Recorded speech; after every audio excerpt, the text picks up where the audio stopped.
गीता में भगवान श्री कृष्ण द्वारा कही गई बातें मानव जाति के भविष्य का निर्धारण कर सकती है। ये इस बात पर निर्भर करता है कि इसमें कही गई बातों का हम कितना और कैसे पालन करते हैं। गीता ज्ञान सार के साथ साथ मनुष्य जाति की सफलता की एक कुंजिका भी है। इसमें कही गई बातें अनमोल है। आज के इस वीडियो में हम आपको भगवान श्री कृष्ण द्वारा कही गई 6 ऐसे अनमोल वचन के बारे में बताने जा रहा हूं, जिसे आत्मसात कर आप जीवन के किसी भी बाधा को दूर कर सकते हैं। 01 कोई परिपूर्ण नहीं है। जगत में प्रत्येक व्यक्ति में किसी न किसी प्रकार की निर्बलता अवश्य होती है।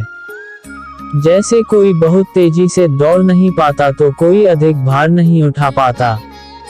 कोई असाध्य रोग से पीड़ित रहता है तो कोई पढ़े हुए पाठों को स्मरण में नहीं रख पाता। ऐसे अनेकों उदाहरण और भी हैं। क्या आप ऐसे व्यक्ति को जानते हैं जिसे सब कुछ प्राप्त हो और हम जीवन की उस एक निर्बलता को जीवन का केंद्र मानकर जीते हैं, जिस कारणवश सदा हृदय में दैख और असंतोष रहता है। निर्बलता मनुष्य को जन्म से अथवा संजोग से प्राप्त होती है, किंतु उस निर्बलता को मनुष्य का मन अपनी मर्यादा बना लेता है। 02 वर्तमान में रहना शुरू करें।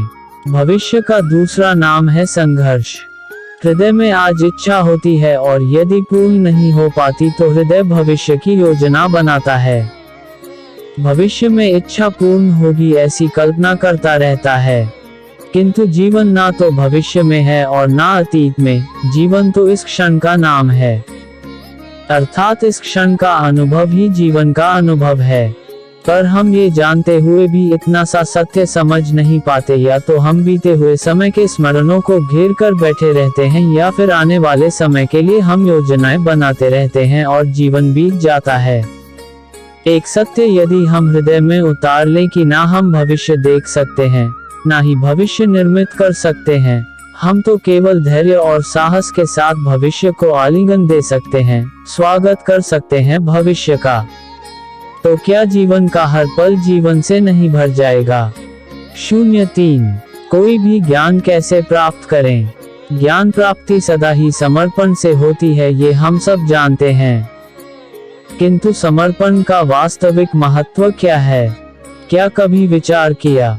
मनुष्य का मन सदा ही ज्ञान प्राप्ति में अनेक बाधाओं को उत्पन्न करता है। कभी किसी अन्य विद्यार्थी से ईर्ष्या हो जाती है, कभी पढ़ाए हुए पाठों पर संदेह होने लगता है, और कभी गुरु द्वारा दिया गया दंड मन को अहंकार से भर देता है। नहीं, क्या ऐसा नहीं होता?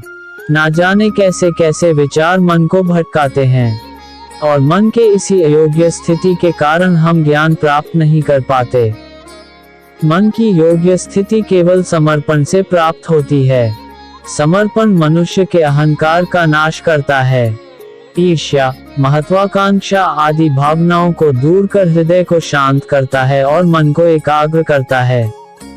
वास्तव में ईश्वर की सृष्टि में ना ज्ञान की मर्यादा है, ना ज्ञानियों की।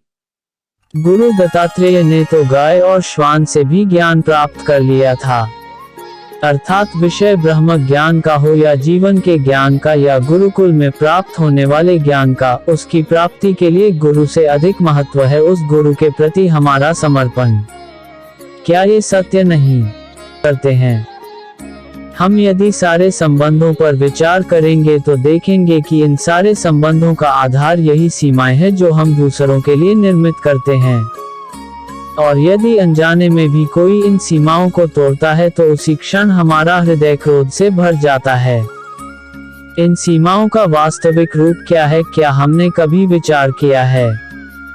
सीमाओं के द्वारा हम दूसरे व्यक्ति को निर्णय करने की अनुमति नहीं देते हैं, अपना निर्णय उस व्यक्ति पर थोपते हैं, अर्थात किसी की स्वतंत्रता को अस्वीकार करते हैं। और जब स्वतंत्रता को अस्वीकार किया जाता है तो उसका हृदय दैख से भर जाता है, और जब वो सीमाओं को तोड़ता है तो हमारा हृदय क्रोध से भर जाता है। क्या ऐसा नहीं होता? और यदि एक दूसरे की स्वतंत्रता का सम्मान किया जाए तो किसी मर्यादाओं या सीमाओं की आवश्यकता ही नहीं होगी। अर्थात जिस प्रकार स्वीकार्य किसी संबंध का देह है, क्या वैसे ही स्वतंत्रता किसी संबंध की आत्मा नहीं। स्वन्य विचार कीजिए।